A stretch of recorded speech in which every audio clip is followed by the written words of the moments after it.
And we are back on the Ken and Ken show. I'm the Deuce here with Ira and Rex. Folks, last night I found one of my new favorite songs, and I was watching the television. The song came on, and I broke down in tears because it reminded me of an America that we no longer have. One where my kids will be growing up under the jackbooted thuggery of a dictatorship, regulations on everything we do. Apparently, yesterday, the head of Health and Human Services is now talking about mandated pregnancy for men via the Obamacare. And I got up from my chair, and we just got a new all-leather easy chair area, and I went in and I kissed my children, and I cried. I cried in their room. And one of my children woke up, and, "Daddy, why are you crying?" And I couldn't explain to them. And I want to play that song right now because... Rex, you have that queued up? I want to play this song because this brings back an America that we used to know, where we were strong and where the NFL wasn't trying to make everyone into ladies. Play the song.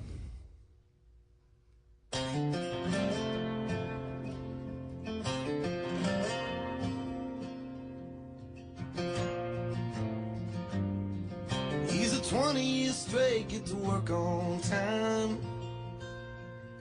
He's loved one woman for all his life. Everybody knows he ain't just tough. He's strong. Strong. He'll pick you up and won't let you down. Rock solid inside out. Somebody you can trust. Steady as the sun. Ain't nothing gonna knock him off the road he's rolling on. The all-new 2014 Chevy Silverado. Strong for all the roads ahead. He's strong. There was a time in this country when we were strong. Ain't that the truth? And now we're weak. We see the idea that we all now, as men, have to carry maternity coverage, according to in our health insurance, because of this jackbooted thuggery on this country that used to be free. Tell you what, I went to school in Massachusetts, and one day at assembly, they had all the kids there. We were all there, and they said, "Raise your hand if you're gay." And I didn't raise my hand because I wasn't gay. I didn't know there was anything wrong with peer pressure being gay. Trying to turn you into gay. We were sent to detention because those of us that didn't raise our hands. So I saw what was coming with Obamacare. That's right. Now, one thing I want to talk about this. We got to play this Kathleen Sebelius, and the wonderful Representative Renee Elmers nails Kathleen Sebelius yesterday. Is that how you say her name? I always thought it was Sebulus. Sebulus? It doesn't matter. She's not in Kansas anymore. She was in Washington, D.C. That cesspool of just putrid dictatorship. Not a communist before, a communist now. Tell me about it. So here is the wonderful Representative Renee Elmers. She nails Kathleen Sebelius. And this is just the beginning, folks.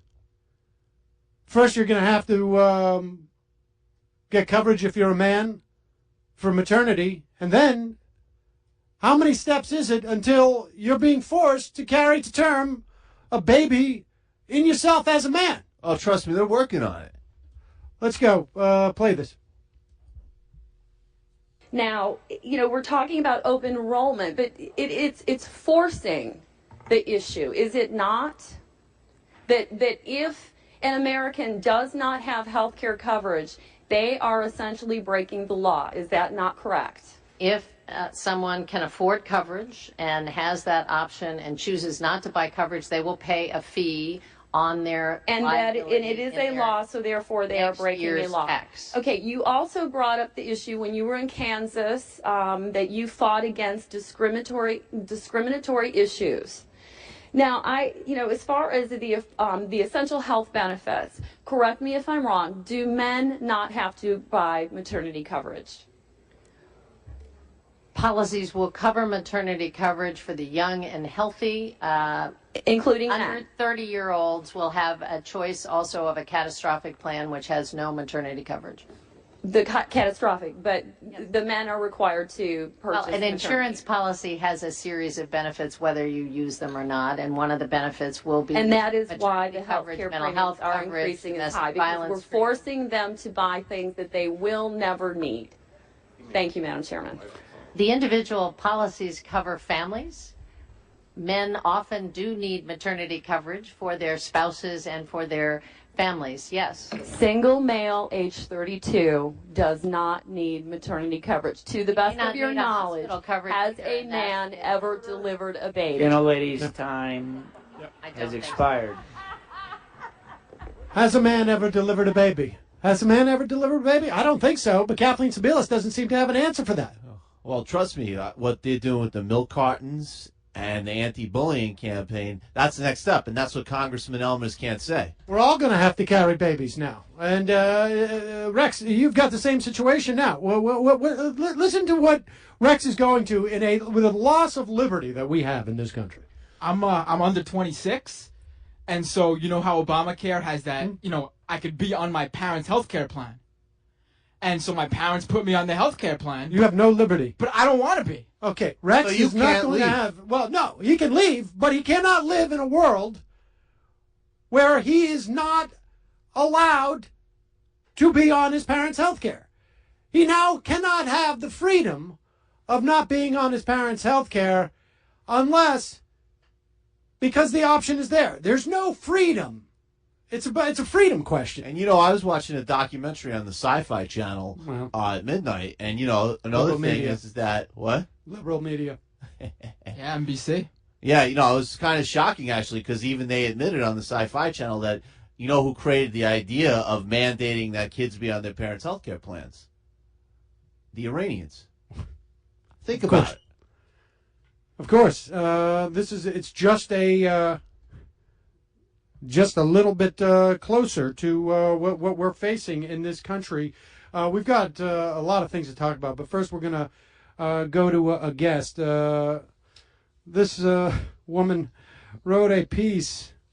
She's a syndicated columnist. Her name is Tina Dupy. Tina Dupy. And she's written a column about how bad poor people have it in this country with their air conditioners and their TVs. We're going to take a break.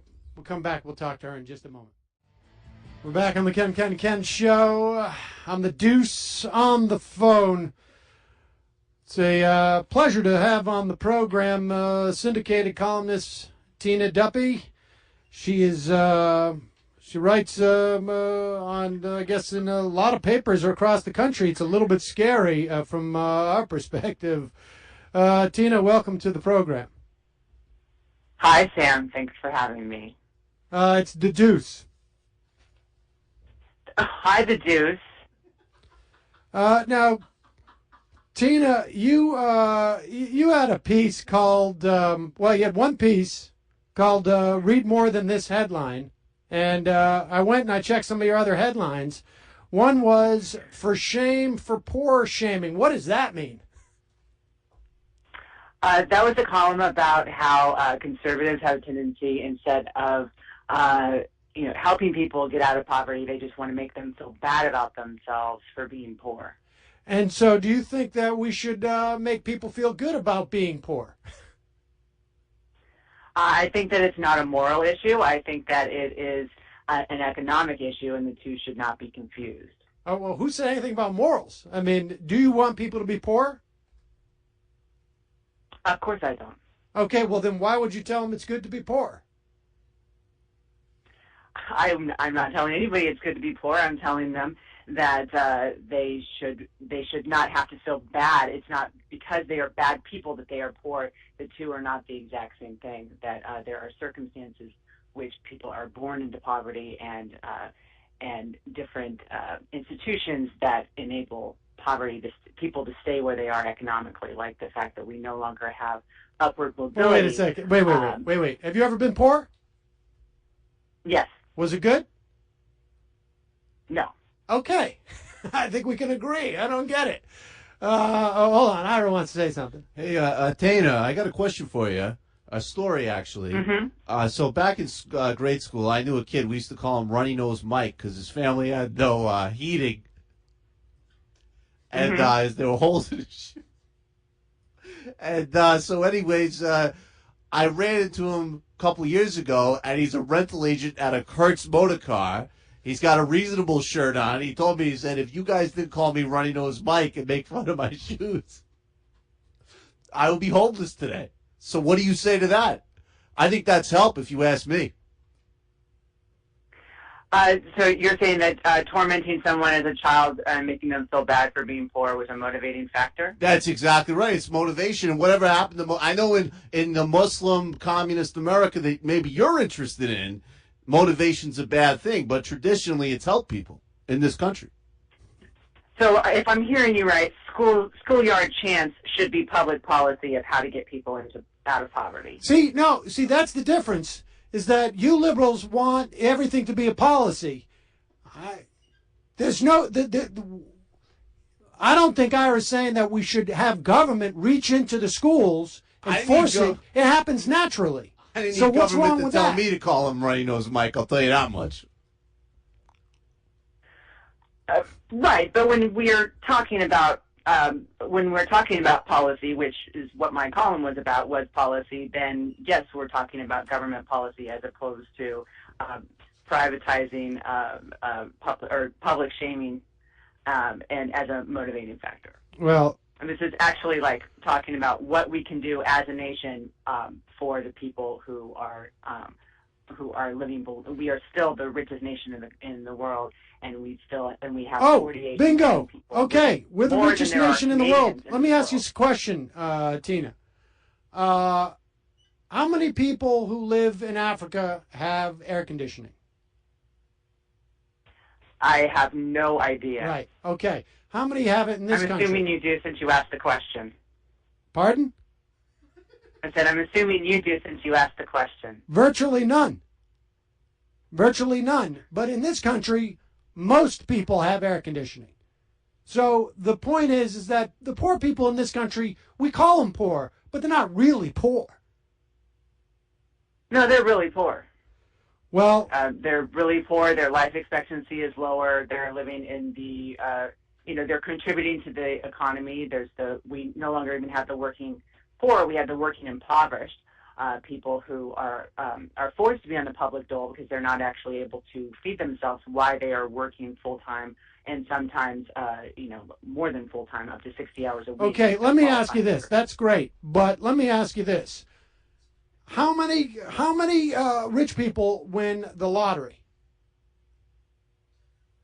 I have no idea. Yeah, it's mostly poor people. Oh, right, because if you're rich, why would you play the lottery? Yeah, exactly. So let me ask you this, okay? In your column, on the first page of your column, you say, this is the land of opportunity. If you're not wealthy, it's because you're lazy. You also said, lack of wealth indicates lack of morality. Now, you said this. We didn't say this, but I do sort of agree with what you're saying. Right, I said that in sarcasm. I was quoting people who say things like that, and I was using it as a literary device called irony. Okay, there's no quotes around it. Literary device, is that part of Obamacare? Yeah, I guess we're all going to be forced to use that now. But there's no quotes on there. It just says it. Yes, because in context it's pretty obvious. Okay. We didn't really read the whole thing. All right. Well, let me ask you this then. All right. So, okay. Did you did you hear what Kathleen Sebelius said yesterday? I watched some of the hearing. Yes. Mm-hmm. And do you think Which that part? men should have to be forced to pay for maternity coverage? Yes. Okay, so you don't believe in Men benefit from maternity coverage. Everyone has to be born. So why should okay. So men, you want? So wait. Are why they born should by men a not have to man? pay for that? Are they born by a man? What about a 32-year-old single male? They have at one point in their life been born, correct? So they need maternity care insurance? Okay. Yes, they do. Okay, and so where do you stand on Benghazi? I think that was an unfortunate incident in a sea of unfortunate incidents. Oh, whoa! That's yes, a great we literary had- device. But don't you think that we should be investigating it? We did investigate it, and there's also a bunch of other. We've had other targets that. Well, she's getting her talking points from Axelrod there. You can tell. And there's been I think over 130 since 2001. So yes, I think it should be investigated, and I hope it doesn't happen again. It was horrible. Uh-huh. And are you? What about the administration shutting down access to Benghazi survivors, as it says on the front page of HumanEvents.com today? Yeah, I'm not aware of that story. That's convenient. Okay, so let's just get back to your piece here. You know that we have unemployment payouts since 2008 are at a record level. The federal government, through our tax dollars, has paid $252 billion in benefits during the recession. So how much more are we going to have to pay for poor people? Well, unemployment is not a benefit. I mean, you pay into when you are employed, and you are paying into unemployment insurance, and then when you become unemployed, by the virtue of it being insurance, then that's when you actually draw from those benefits. People who, like myself, who are independent contractors, I don't pay into it, and I also don't get out of it. So that's not a benefit for poor people. What we are paying, we have food stamps have spiked because we're in the middle of a great recession. Mm-hmm. We're still not out of it, Mm-hmm. and people have lost their jobs. So you don't think that if you're getting free food, you don't think that that's some type of disincentive? So, like, for instance, let me ask you this, Tina. If I was to give you a bunch of free food and then some free housing, free health care, free car, free cell phone, care of President Obama, then tell me, why would you go to work? Well, let me turn this back on you. If you would take away my food, my housing, my health care, then what would I do? Okay, well, who's taking it away? You said you were. No, I didn't say that. You said that. I said no, if you I said was that to you give you were to take those away. Right. So what do people who have nothing, what do they do? Well, I mean, why do I have to pay for them? Right. If I'm working, why do I have to pay for them? Because that's the basis of society. That's the basis of civilization, is having to pay for roads, is having to pay for people who are less fortunate. That's what you say. That's the whole basis of community, and that's the whole basis of civilization. That's your vision. Why not go? Then why did the Soviet Union fall? Actually, how that works. Why did the Soviet Union fall? Because that's actually a complicated question, because they were spending all their money on nukes instead of feeding people. I don't think so. I don't think that's true, actually. I don't think it is. And let me ask you this. Hungry people are prone to doing desperate things. They want people to actually be fed. Now, your best buddy in the world, Harry Reid, is trying to make the Senate vote on making it necessary for us to hire gay people. What's your take on that? I think every American should be treated equally. It says it in the Constitution. We don't have a law that forces employers to hire straight people, do we? No, because straight people are not discriminated against for their sexuality, and they shouldn't be. Well, but they're discriminated against other things. Maybe if I don't know how to do the job. Right, that's not discrimination, that's incompetency. Completely different issue. Well, Not it's discriminating against my incompetence. Yes. Okay. Smart policy. Oh, so you're just picking and choosing who you want to discriminate against. You want the gay basis people of to be discrimination, hired, that would so be a that's true the way statement. you're doing. Yes, that's exactly right. Okay. Deuce. And do you agree with Louis Farrakhan that Jews are evil? I would say no. Are you aware that Louis Farrakhan is friends with Reverend Wright? I was not aware of that. Okay, well, it's true. And are you aware that Reverend Wright was President Obama's priest? Yes, I am aware that he was his priest. Okay.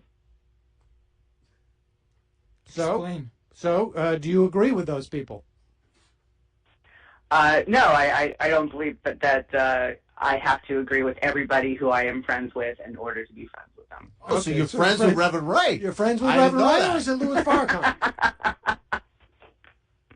Farrakhan? No, but I'm saying the principle of like trying to smear someone with someone who they met 20 years ago or someone who's a friend of a friend is kind of an exhausting and fruitless pursuit. You're from New York, is that right? Mm-hmm. Okay, so Right. On Wednesday this week, the New Yorker magazine printed something from David Denby, where he wrote that Ted Cruz has large ears, a straight nose with a fleshy tip. How do you justify that? What if that was written about a Democrat or a Jewish person? Right, and what if it was written by the Texas Monthly and I were in Houston? Okay. You tell me. Would you agree with it? Probably not. Right. If it's not my byline, So I you think I'm not responsible you're for denouncing it. the New Yorker. Yeah, probably. Okay, fair enough. At least you're consistent about it. It's nice to meet someone who is a lib and is principled. So that's good. All right. Lib.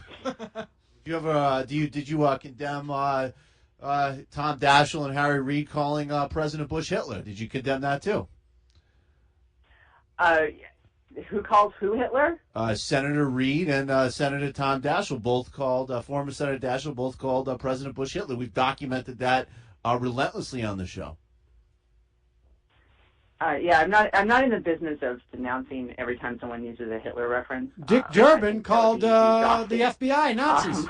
I think I would do nothing at all day long except for denounce people. Okay. Debbie Well, Wasserman Schultz cliche. made fun of Pat Robertson's voice. that wasn't very civil. yeah. Do you think we got hope and change?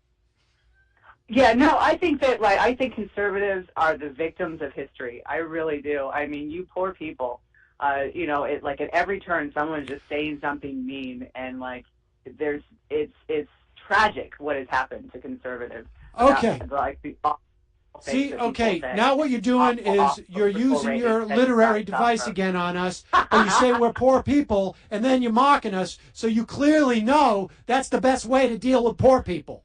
Getting back to your piece. I know, I'm poor shaming. Oh my God, it's a perfect circle. Well, all right. I'm glad we could come to some agreement. See, I'll let you have the last word. I'm a hypocrite. You won. Okay. All right. Well, she said it, folks. Okay, well, there it is. And here's another piece. First off, despite what Tina Dupy wants to talk about, there's a new Rasmussen report which shows that 43% of American voters believe the attack at Benghazi will hurt former Secretary of State Hillary Clinton should she decide to run for president. So apparently not everybody believes with Tina Dupy. Let's go. I want to talk about this story too, because this is just a perfect example.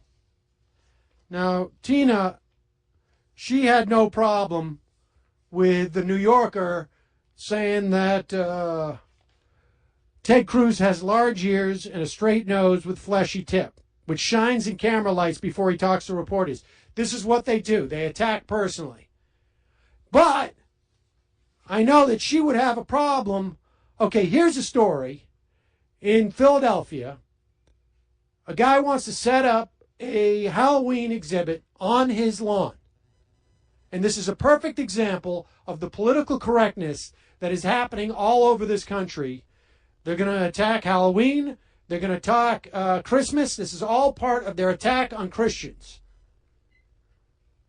George Vucelich has a yard in Delaware County in Philadelphia, or somewhere around there, I guess. I don't know. And he put up a skeleton on a maple tree. There's a noose around its neck. It's a plastic skeleton.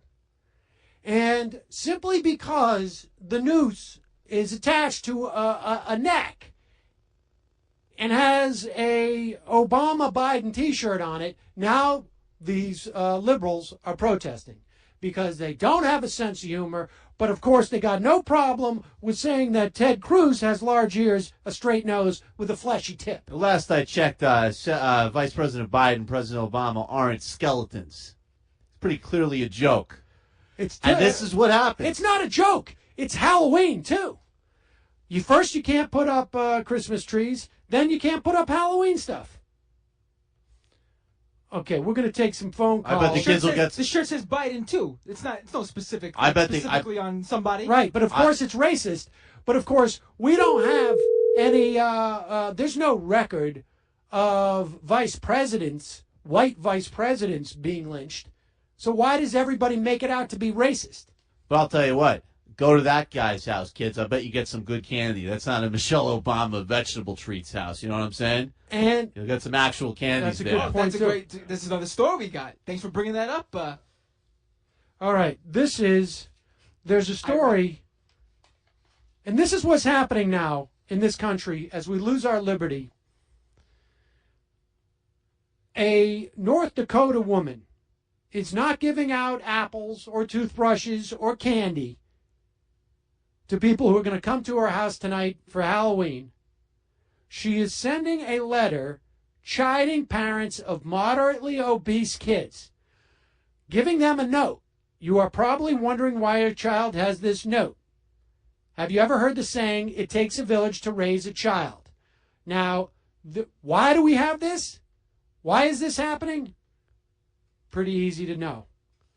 Because in a deal brokered by Michelle Obama between the Produce Marketing Association and the Partnership for a Healthy America, Sesame Street is now going to allow produce industry members to advertise for free on the program. This is all cronyism. Because Michelle Obama, who apparently has never given her kids any candy, said, just imagine what will happen when we take our kids to the grocery store and they see Elmo and Rosita and the other Sesame Street Muppets they love up and down the produce aisle. Imagine what it will be like to have our kids begging us to buy them fruits and vegetables instead of cookies, candy, and cake. That's what they want. They want us all to be just some like sheep-like Muppets. That's right. It's all part of the agenda. Chairman Mao, when he was taking over China, said two things. He said, first you come from the mountains, then you go into the cities. That's like Obama going to Chicago from Hawaii. Then he said, no more candy and vegetables for snacks. You can look it up. It's history, folks. History they don't want you to know. There's a new report out that says that Terry McAuliffe, the Democrat, running in Virginia against Cuccinelli. It's all part of the Democrat Party ticket there. He's bought and paid for. That Terry McAuliffe is going to win in Virginia, and if he does, it's going to be because the state's Latino population is 630,000 people. about 214,000 are registered to vote. 2/3 of them identify as Democrats with the Democrat Party. Also today, and if you think this is a coincidence, I've got a Obamacare website to sell you. It's a good one. According to the U.S. Citizen and Immigration Services, 474,000 of 580,000 illegal immigrants who have applied for the 2-year temporary work visas, that's the President Obama's Fiat Dream program to provide amnesty to Latinos. They have 81% of applicants have been successful. Okay, two numbers. 474,000 illegal immigrants given amnesty and 214,000 registered to vote Latinos in Virginia. Coincidence? I don't think so. Play my favorite song, please, for a second. We'll take your phone calls at 646-257-3920. Any libs want to call in and talk about why this country should be weak or why it's good for us to have a dictatorship. Love to hear about it. The song just brings it back. Just brings it back. Yeah, one woman for all his life. But of course, the liberal media today is sending out a message that it's okay for gender confusion. Matt Lauer on the Today Show dressing like a woman. Not just any woman, Pam Anderson. He dressed like Pam Anderson. What happens, turn that off for a second. What happens when I wake up in the morning with my kids, we gather around to watch the Today Show, and I've got to explain to my kids, my third grader, why it's okay for a man to dress like a woman on TV. What am I supposed to say? My kid's already seen it. I can't say, it's just some type of prank. I mean, I guess because today's Halloween, I could say it's Halloween, but even still, once you allow that to happen on TV, it's going to happen in the schools. Then all of a sudden, we won't be able to bully kids because they want to dress up like girls. Yeah, what if your son or your daughter wants to change their Halloween costume for today and dress up like the opposite sex? Here's a good story about what's going on in Texas. Wendy Davis and her pink sneakers are running for governor of the state of Texas. And this is, I don't know why we have to deal with Hollyweird every day. But Molly Ringwald, who I don't think has done a movie since whatever it was, Breakfast Club, 47 years ago, came out and has said she is supporting the abortion-hungry Wendy Davis. And this is what she tweeted.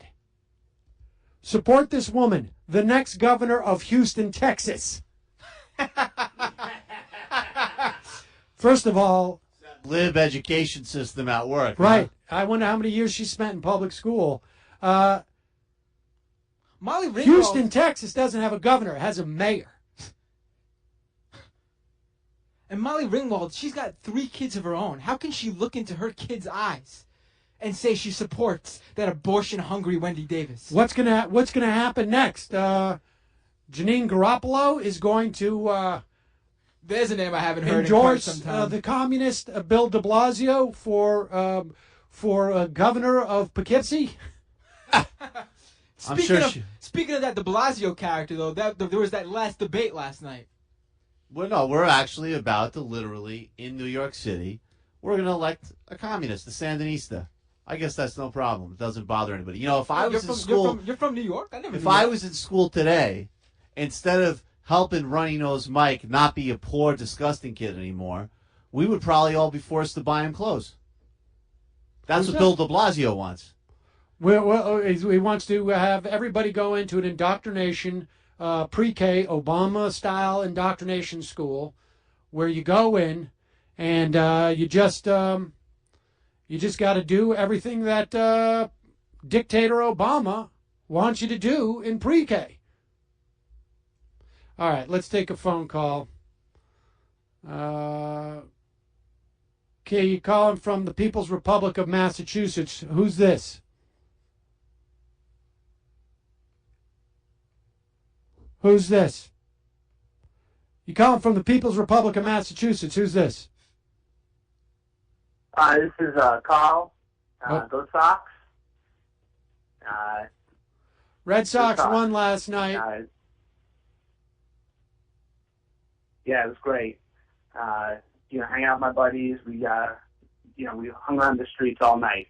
I'm a little tired. Yeah, well, I'm surprised Obama didn't make you come in early. Yeah, dude, I call in because, dude, I call in because I look up every day. I just think China and Russia, they're just laughing at us. Like they're having a good laugh. Our websites don't work, dude. And you know how Bill Maher, he has his new rules. I don't like the guy, but he has his new rules. He's right on Muslims, though. Yeah, he's good on that one. But new rule: if your website don't work, your budget gets cut. Right? Yeah, that's the way it works in business. If your website doesn't work, your budget gets cut. You shut down. That's the way the market works. Yeah, right. WhiteHouse.gov is down. No more White House. No budget.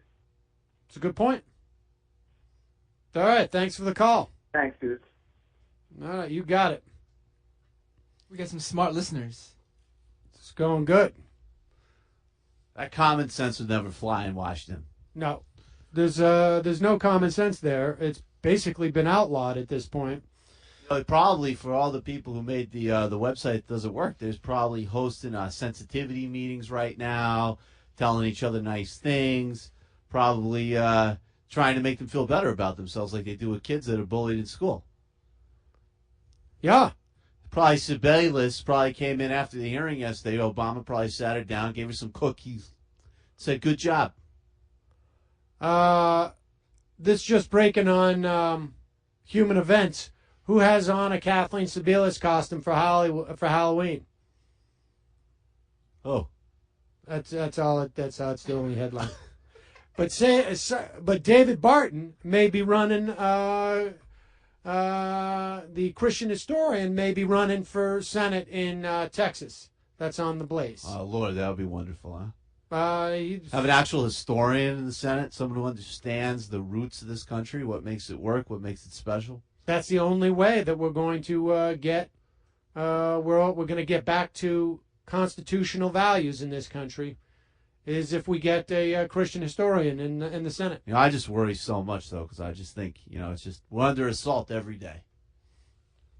Yeah.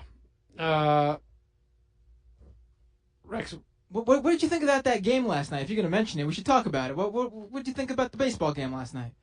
Well, I like the team much better when Kurt was on. Schilling. Kurt Schilling was on there because he had good Christian values, and he would out there play with blood. I mean, he had blood on his leg, and he still played. I mean, that's back when we had this song meant something in this country.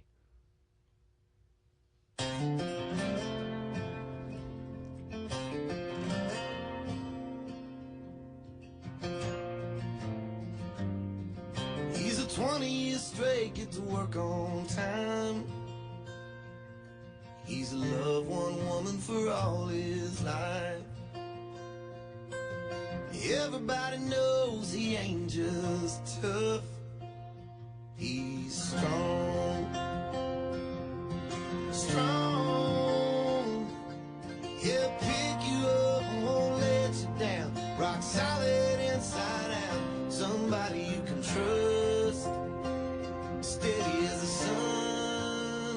Ain't nothing gonna knock him off the road he's rolling on. The all-new 2014 Chevy Silverado. Strong for all the roads ahead. He's strong. When that song gets me every time. And I think about what we've lost in this country. And I am afraid. Don't pour that soda. Rex, don't pour that soda on the soundboard because it could destroy the internet the internet stream. Oh no! Ah!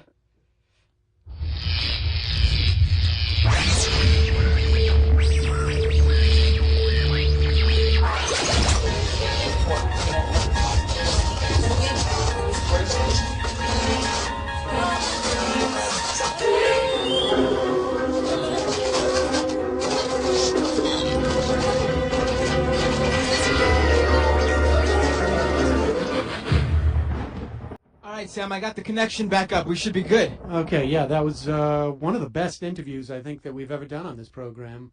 It is very rare that we have a chance to get a Nobel laureate on this program, one who also won the Nobel Prize for Economics as well. No, I think Stiglitz, the way he was on, it was interesting. There was also some kind of emotional poignance to it. Surprising. Oh yeah, I thought Stiglitz was great, and I also thought that Desmond Tutu had a lot to offer in that interview. It was a weird mix. And then Krugman and Mandela coming on in the end. That Jewish economist, South African human rights leader, Nobel laureates theme of today's show really worked pretty well. It was amazing. I gotta admit I had some concern that the four of them would be able to sort of mesh well, and frankly, I was surprised that our phones worked to be able to handle four luminaries like that. But I think we have a new one for the best ofs. Yeah, I would say so, and I have to say that when Taibbi joined the conversation, that rounded it up. And then I did think clearly Janine doing Harris to wind it up. I've never heard Mandela laugh that hard. No, Mandela, I had no idea. Mandela's a huge fan of Janine Garofalo's Catherine Harris. All right, folks. That is our... we're going to head into the better half of the program.